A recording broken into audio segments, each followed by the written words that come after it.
একবার কল্পনা করুন, একজন মানুষ যিনি ১০০-র বেশি যুদ্ধে অংশ নিয়েছেন, কখনো পরাজিত হননি। শত্রুরা যার নাম শুনে কাঁপত, রাজারা কূটনীতি ব্যবহার করে যুদ্ধ এড়াতে চাইত।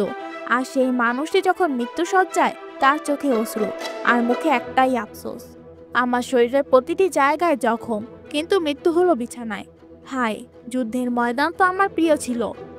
এই গল্প এক বীরের গল্প, হযরত খালিদ বিন ওয়ালিদ রাদিয়াল্লাহু আনহু। মক্কার সম্মানিত পরিবারে জন্ম, বাল্যকালীন মেধা, কৌশল আর শক্তির জন্য পরিচিত হয়ে উঠেছিলেন। কিন্তু প্রথম দিকে তিনি ছিলেন ইসলামের কঠিন বিরোধী। উহুদের যুদ্ধে মুসলিম বাহিনীর পেছনে আক্রমণ করে জয় ছিনিয়ে এনেছিলেন। কিন্তু আল্লাহ যাকে চান হেদায়েত তাকিয়ে দেন। একদিন তার হৃদয় নরম হয়ে গেল। রাসূলুল্লাহ সাল্লাল্লাহু আলাইহি ওয়াসাল্লামের কথা শুনে মন কেঁদে উঠল। তিনি বললেন, সত্যি এই মানুষটা মিথ্যে বলতে পারে না। তিনি চলে গেলেন মদিনায়। রাসূলুল্লাহ সাল্লাল্লাহু আলাইহি ওয়াসাল্লামের সামনে দাঁড়ালেন আর কণ্ঠ কাঁপা কাঁপা স্বরে বললেন, ইয়া রাসূলুল্লাহ, আমি ইসলাম কবুল করতে চাই। রাসূলুল্লাহ সাল্লাল্লাহু আলাইহি ওয়াসাল্লাম হাসলেন, বললেন, খালিদ, ইসলাম তোমার অতীতের সব পাপ মুছে দিয়েছে। তুমি আজ থেকে নবজাতকের মতো পবিত্র। এরপর শুরু হলো সত্যিকারের বিজয়ের ইতিহাস, মুতযুদ্ধ, যেখানে মুসলিম বাহিনী প্রায় পরাজয়ের মুখে। একে একে শহীদ হলেন ৩ জন সেনাপতি। তখন লোকেরা বলল, খালিদকে সেনাপতি করো। তিনি দায়িত্ব নিলেন, কৌশলে যুদ্ধ করলেন, এমনভাবে যেন পুরো যুদ্ধে দিকটাই পাল্টে দিলেন। দূরে বসে রাসূলুল্লাহ সাল্লাল্লাহু আলাইহি ওয়াসাল্লাম বললেন, এ এক আল্লাহর তরবারি।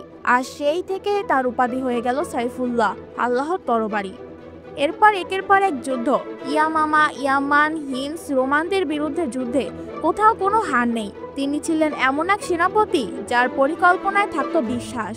আর কখনো কেউ তাকে বাহবা দিলে বলতেন, আমি জয়ী হইনি, জয় এসেছে আল্লাহর কাছ থেকে। এই মহান বীর যখন বার্ধক্যে উপনীত হলেন, তিনি একটি যুদ্ধেও আর যেতে পারলেন না। একদিন তিনি বিছানায় শুয়ে কাঁদলেন। জিজ্ঞেস করা হলো, হে সাইফুল্লাহ, আপনি কাঁদছেন কেন?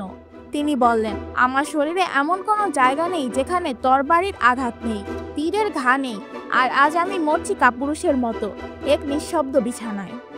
দর্শক বন্ধুরা, হযরত খালিদ রাদিয়াল্লাহু শুধু একজন যোদ্ধা ছিলেন না, তিনি ছিলেন আল্লাহর পথে নিবেদিত একজন মুমিন।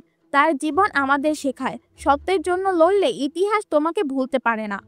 আপনি যদি চান খালিদ রাদিয়াল্লাহু এর মতো বীরত্ব আপনার জীবনেও জায়গা করে নিক, তাহলে তার জীবনের শিক্ষা নিজের মাঝে ধারণ করুন। ভিডিওটি যদি ভালো লেগে থাকে তাহলে লাইক দিন, শেয়ার করুন আর এই চ্যানেলটি সাবস্ক্রাইব করুন। এমন আরও হৃদয়ছোঁয়া ইসলামিক কাহিনীর জন্য আমাদের পাশেই থাকুন। আল্লাহ আমাদের সকলকে সৎ পথে চলার তৌফিক দিন। আমিন।